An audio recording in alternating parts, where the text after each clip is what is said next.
Bienvenue, j'espère que tu vas bien. Je suis Laetitia, l'apprentie tarologue et je vais te présenter le fil de la semaine 16 avec le tarot d'Osho, le tarot de la transformation, qui sera accompagné cette semaine par une carte d'oracle de l'histoire de sorcière.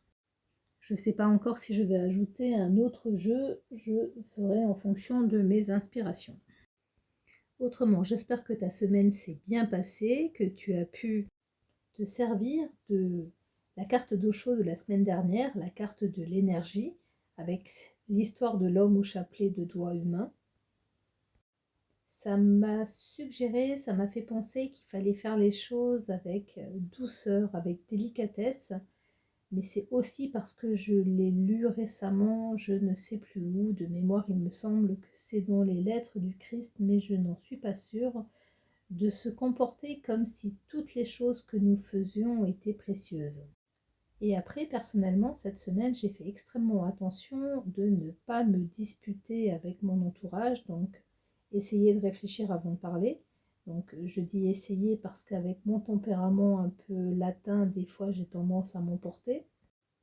Puis sans être méditerranéenne, c'est assez difficile de conserver son calme avec des enfants en bas âge au bout d'une semaine de vacances scolaires. Ça explique aussi pourquoi en ce moment je ne fais pas trop de tirage. J'ai mes enfants, je les aurai encore pendant une bonne semaine, en sachant qu'on reprend un mardi. Donc c'est eux plutôt qui reprennent un mardi la route de l'école. Mais généralement le mardi, je suis relativement occupée. Le mercredi, bref, pendant encore une dizaine de jours, je serai très peu présente. Veuillez m'excuser, mais la priorité, c'est la famille. Allez, c'est parti avec la carte du tarot d'Osho. J'ai tiré la carte 26, la carte de la singularité. À la vue de cette carte, je me suis dit que nous sommes tous uniques, que nous avons tous des qualités, tous des défauts, tous des différences, ce qui fait que nous sommes tout un chacun et que nous sommes tous liés. Voilà ce que m'a inspiré la vue des racines de ces arbres. Et bien entendu qu'il faut de tout pour faire un monde, puisque sur cette carte nous avons un moine et un soldat. Allons voir ce que nous dit Osho au travers de la singularité, au-delà du supérieur et de l'inférieur. Chaque être humain est unique. Personne n'est supérieur et personne n'est inférieur. Oui, les gens sont différents. Laissez-moi vous rappeler une chose, sinon vous ne me comprendrez pas. Je ne dis pas que tout le monde est identique. Personne n'est supérieur, personne n'est inférieur et personne n'est identique non plus. Les gens sont tout simplement incomparables, uniques.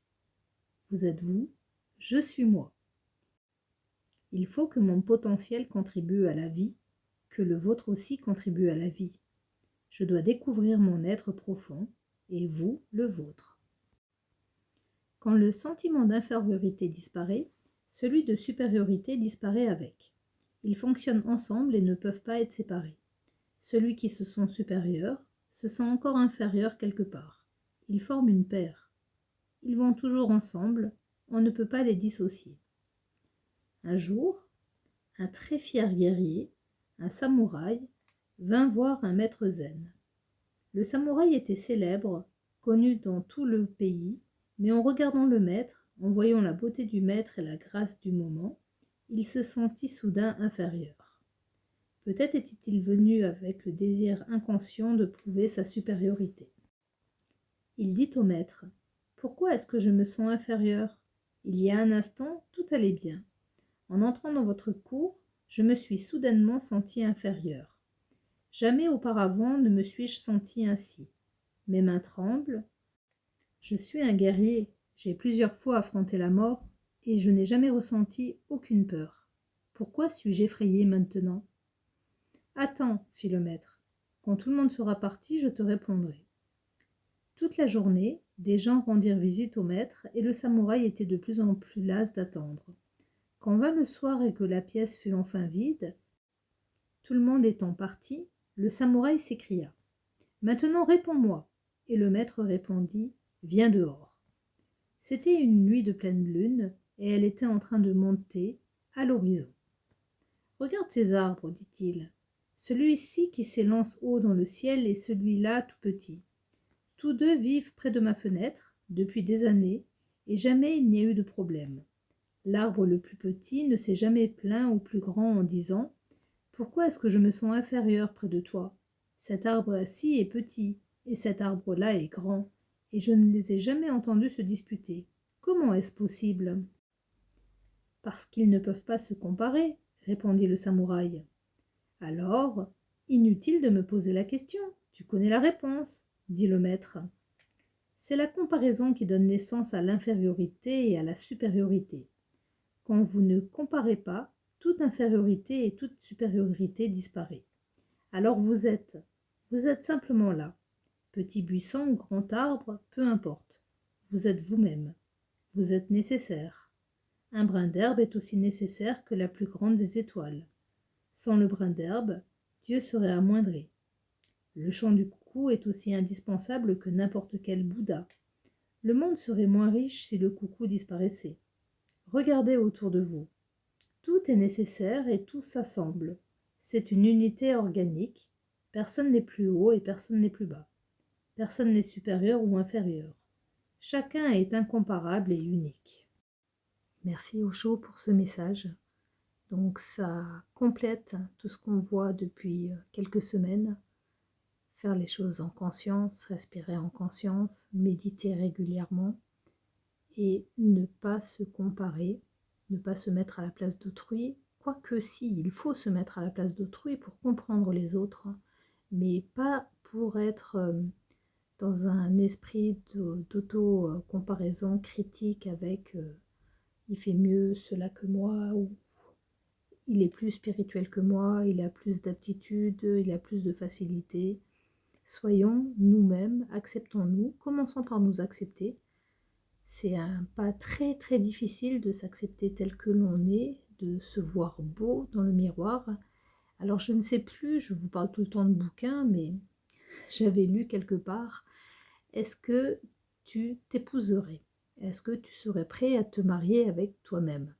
Sacrée question, hein, quand on y réfléchit. Est-ce que vous auriez envie de passer toute votre vie avec votre clone, avec quelqu'un qui est identique à vous en tout point et qui réagit comme vous?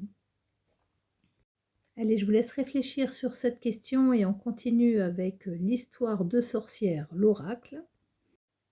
Et c'est présenté cette semaine le changement positif. Ça fait sens avec tout ce que je viens de vous lire. On troque sa jolie robe contre une tenue plus confortable, plus marine, et on part à l'aventure. Parce que quelque part, rentrer dans ce chemin de la spiritualité, même si j'aime pas ce mot, mais bref, c'est pas le débat. Donc, rentrer dans cette foi et se dire, oui, il existe quelque chose de supérieur à nous, régit tout. Nous sommes aimés, nous sommes guidés, nous avons notre royaume à l'intérieur et il y a très peu de personnes qui y accèdent, mais avec énormément de travail, je pense que cela est possible pour la majorité d'entre nous.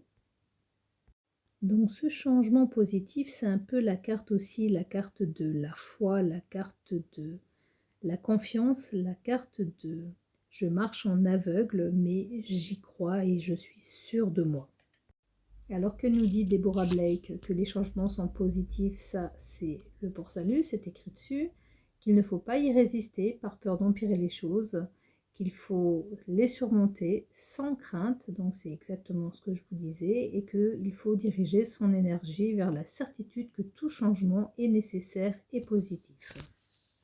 Sur un aspect divination, c'est une carte qui nous encourage à avoir confiance en nous et qui nous rappelle que le changement positif est autant dans le voyage que dans la destination.